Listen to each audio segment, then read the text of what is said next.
혹시 요즘 통장 열어보고 괜히 바로 닫은 적 있으십니까?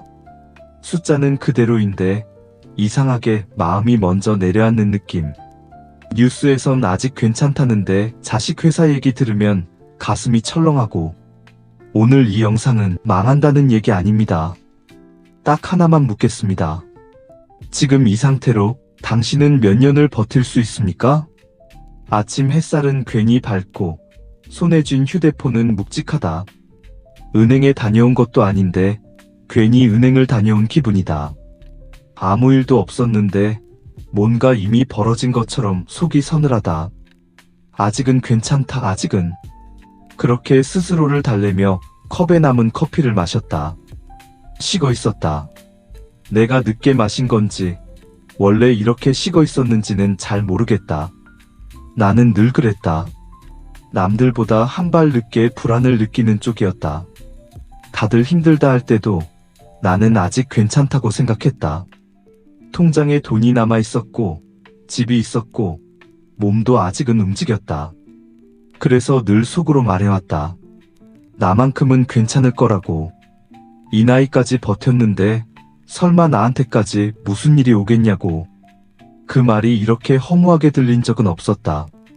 괜찮다고 말하는 그 순간마다 사실은 스스로를 속이고 있었다는 걸 이제야 조금 알 것 같다. 휴대폰이 울렸다. 자식에게서 온 짧은 문자였다. 별 내용은 아니었다. 오늘 야근이라고 늦는다고. 예전에는 그런 문자를 보면 고생한다는 생각이 먼저 들었는데 요즘은 다른 생각이 먼저 든다. 저 아이가 저렇게 버티는 시간이 과연 언제까지일까? 나보다 훨씬 똑똑하고 나보다 훨씬 많이 배웠는데도 왜 이렇게 불안한 세상에 서 있는 걸까? 나 때는 노력하면 자리라는 게 남아 있었는데 저 아이가 서 있는 자리는 자꾸 사라지는 것처럼 보인다. 그 생각이 들자 통장 숫자가 다시 떠올랐다. 내 돈이 아니라 저 아이의 미래와 엮여있는 숫자처럼 느껴졌다. 며칠 전엔 병원 대기실에 앉아 있었다. 이름이 불릴 때까지 한참을 기다리며 같은 나이 또래 사람들의 뒷모습을 바라봤다. 다들 조용했다. 누군가는 신문을 보고 누군가는 천장을 보고 있었다. 그 고요 속에서 나는 문득 내가 더 이상 몸으로 버틸 수 없는 순간을 상상했다.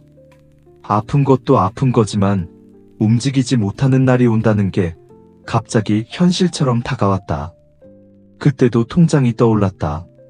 몸이 멈추면 돈이 대신 나를 지켜줄 거라고 막연히 믿어왔던 시간들이 스쳐갔다. 나는 그 돈들을 안전하다고 생각했다. 오래 모았고 남들 말대로 해왔고 틀리지 않게 살아왔다고 믿었다. 그래서 별일 없을 거라 생각했다. 그런데 요즘은 그 믿음이 자꾸 흔들린다. 아무도 내 돈을 훔쳐간 적은 없는데 왜 이렇게 배신당한 기분이 드는지 모르겠다. 가만히 두기만 하면 지켜줄 거라던 것들이 이제는 나를 가만히 두지 않는 느낌이다.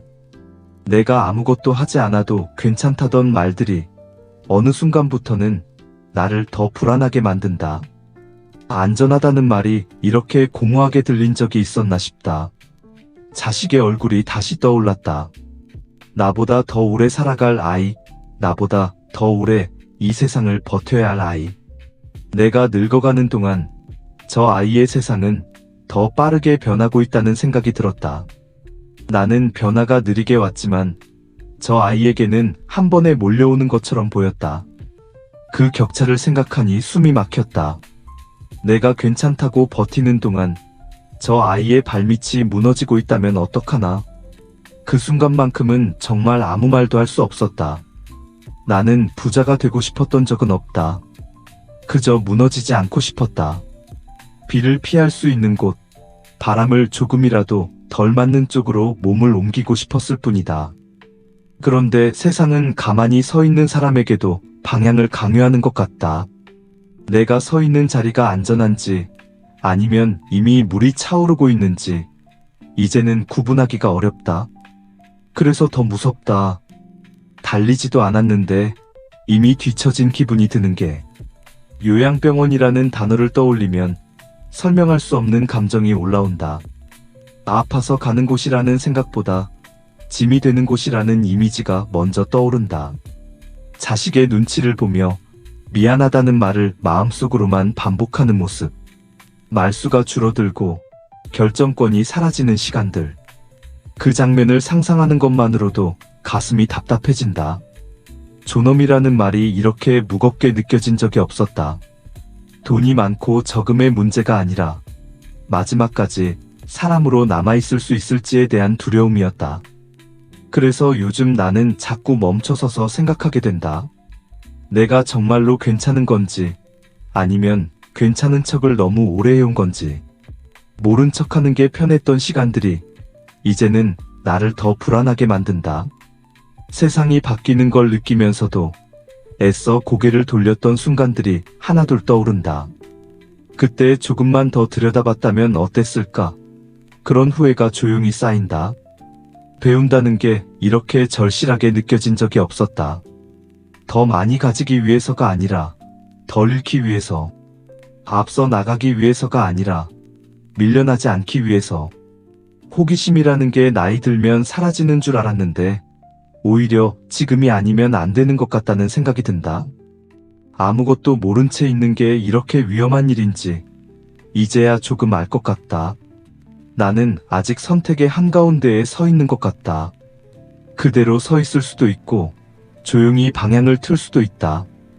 누가 정답을 알려주지 않는다는 것도 이제는 안다. 다만 분명한 건 눈을 뜬 사람과 멍하니 있던 사람의 차이는 나중에 너무 크게 벌어진다는 사실이다. 나는 지금 통장을 덮고 다시 열면서 그 차이의 입구에 서 있는 기분이다. 아직은 말하지 못하겠다.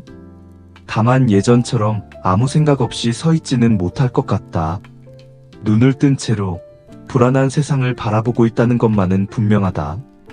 저녁이 되면 집안이 더 조용해진다. 텔레비전을 켜도 소리는 잘 들리지 않고 화면 속 사람들 표정만 지나간다. 그때 휴대폰이 다시 울린다. 이번엔 자식이 아니다. 예전 직장 동료다. 안부를 묻는 말로 시작하지만 대화는 늘 비슷한 곳으로 흘러간다. 요즘 어때? 애는 잘 다니냐? 회사는 괜찮다더냐? 서로 묻지만 누구도 시원하게 대답하지 않는다. 다들 말을 고른다. 괜찮다는 말 뒤에 꼭 잠깐의 침묵이 붙는다. 며칠 전엔 가족이 모여 밥을 먹었다. 웃으면서 반찬을 건네고 별일 없는 이야기를 나눴다. 그런데 대화 중간중간 공기가 살짝씩 가라앉았다. 자식이 잠깐 고개를 숙일 때, 숟가락을 내려놓는 속도가 느려질 때 나는 괜히 그 손을 보게 된다. 저 손이 언제까지 지금처럼 움직일 수 있을까? 그 생각이 들자 밥맛이 사라졌다. 아무 말도 하지 않았지만 내 안에서는 이미 많은 말이 오갔다. 자식은 애써 밝은 표정을 지으려 한다. 힘들다는 말을 삼키는 게 보인다. 나는 그걸 모르는 척한다. 괜히 물었다가 더 무거워질까봐. 하지만 모르는 척한다고 해서 그 불안이 사라지는 건 아니다. 오히려 더 크게 돌아온다. 저 아이가 혼자 감당하고 있는 시간이 길어질수록 내 통장 숫자가 더 자주 떠오른다. 나 혼자만의 불안이었다면 이렇게까지 무겁지 않았을 텐데 이건 연결되어 있다. 끊어낼 수 없이. 엘리베이터 안에서 이웃을 만난다. 아이 이야기가 나오면 다들 비슷한 표정을 짓는다. 자랑은 짧고 걱정은 길다. 누구네 아이는 계약이 줄었다고 하고 누구네 아이는 방향을 바꿨다고 한다. 그 말을 듣는 순간마다 나는 내 집 상황을 겹쳐본다. 남의 이야기가 아니라 바로 옆에서 벌어질 일처럼 느껴진다. 그래서 집에 돌아오면 또 통장을 연다. 습관처럼. 밤이 깊어질수록 생각은 더 멀리 간다. 내가 감당할 수 있는 건 어디까지일까? 나 하나면 괜찮았을지도 모른다. 하지만 자식의 시간이 내 시간과 겹쳐 있다는 걸 느끼는 순간 불안은 2배가 된다. 저 아이가 흔들릴 때 나는 정말 버팀목이 될 수 있을까? 아니면 함께 흔들리게 될까? 그 질문이 머릿속에서 자꾸 커진다. 혼자만 불안한 게 아니라는 사실이 오히려 더 무섭다. 주변을 둘러보면 다들 비슷한 표정으로 하루를 넘기고 있다. 겉으로는 멀쩡해 보이지만 각자 집에 돌아가면 같은 생각을 하고 있을 것 같다는 느낌. 자식의 얼굴을 떠올리고 통장 숫자를 떠올리고 아직은 괜찮다는 말을 되뇌는 밤들. 그 밤들이 서로 겹쳐지면서 불안은 더 커진다. 나는 요즘 자꾸 이런 생각을 한다. 이 불안이 내 마음이 약해서 생긴 건 아닐 거라는 생각. 주변을 이렇게 가득 채우고 있는 이 공기가 우연히 나만 느끼는 건 아닐 거라는 생각. 하지만 그렇게 생각하는 순간에도 마음은 편해지지 않는다. 오히려 더 무거워진다. 나 혼자가 아니라는 사실이 위로가 되기보다 이 상황이 더 깊고 넓다는 증거처럼 느껴지기 때문이다. 그래서 오늘도 잠들기 전 자식의 방 불이 꺼졌는지 한 번 더 확인한다. 아무 말도 하지 않았지만 그 불빛 하나에 마음이 걸린다. 내 불안이 저 아이에게 옮겨가지는 않았을지, 저 아이의 불안이 이미 나에게 와 있는 건 아닌지. 그렇게 서로 말하지 않은 채 연결된 불안 속에서 나는 또 하루를 넘긴다. 끊을 수 없는 연결 속에서 점점 커지는 마음을 안고 아침에 눈을 뜨면 세상은 아무 일도 없었다는 듯이 돌아가고 있다. 버스는 시간 맞춰 지나가고 마트는 문을 열고 사람들은 각자 갈 곳으로 흩어진다. 뉴스 화면에서는 익숙한 얼굴들이 익숙한 표정으로 말을 하고 자막은 빠르게 흘러간다. 나는 그 화면을 멍하니 바라보다가 리모컨을 내려놓는다. 무슨 말을 했는지는 잘 남지 않는다. 다만 나와는 상관없는 결정들이 어딘가에서 이미 내려졌다는 느낌만 남는다. 밖에 나가보면 세상은 멀쩡하다. 커피숍은 붐비고 길은 막히고 웃는 얼굴도 보인다. 그런데 그 사이를 걸을 때마다 묘한 이질감이 든다. 내가 발 딛고 있는 이 바닥이 사실은 아주 천천히 움직이고 있는 건 아닐까 하는 생각. 멈춰 있는 줄 알았는데 이미 방향이 바뀌어 있는 건 아닐까? 아무도 설명해주지 않았고 누구도 묻지 않았는데 흐름만은 분명히 흘러가고 있다. 은행 자동문이 열렸다 닫히는 걸 바라보다가 그런 생각이 들었다. 안으로 들어가는 사람도 나오는 사람도 표정은 비슷하다. 긴장도 분노도 없이 담담하다.